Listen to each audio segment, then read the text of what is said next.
One of the most prominent verses in my life during the season, and honestly for the past couple of months, has been Romans 8:28.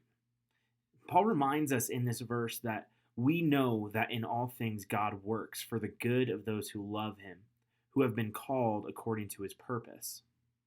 We know that in all things God works for the good of those who love him, who have been called according to his purpose.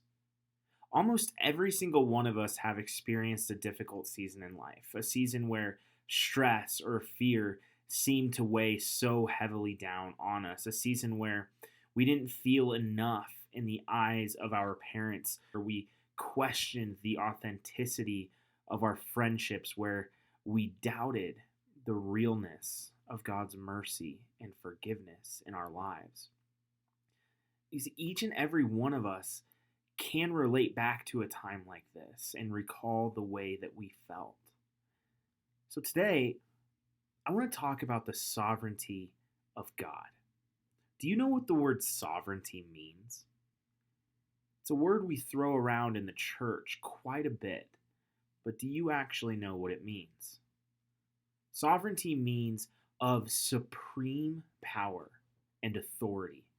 In other words, there is no other power or authority that is higher than the one who is sovereign. And I think we actually acknowledge this more than you might even think yourself. It's just not in the way that we should. We acknowledge God's sovereignty when we say things like, "How could you let this happen? Why did this person have to die? What is the point behind allowing something like the coronavirus to wreak havoc all over the earth? Why are you keeping me from the opportunities that bring me joy?" Every single one of those questions acknowledges God's sovereignty. We take those very questions to him because we know deep down that he is the one in control. He is the one orchestrating everything. We know, as Paul said, we know that in all things God works. But then we completely dismiss or forget the next part of the verse, which is for the good.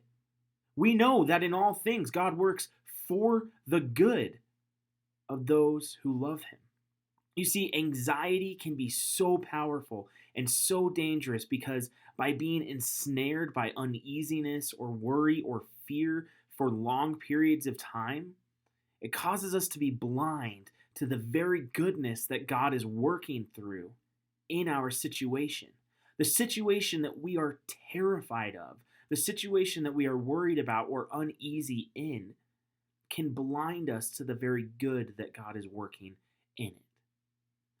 So what would happen if we simply changed our perspective? Or what would happen if we simply changed our questions? Instead of, "How could you let this happen?" What if we asked, "What are you doing with what's happening?" Instead of, "What is the point behind allowing something like the coronavirus to wreak havoc all over the earth?" What if we asked God to show us where he is in the global pandemic? Might we see what he is doing? Might our eyes be opened to a certain level of goodness? You see, it's all about perspective.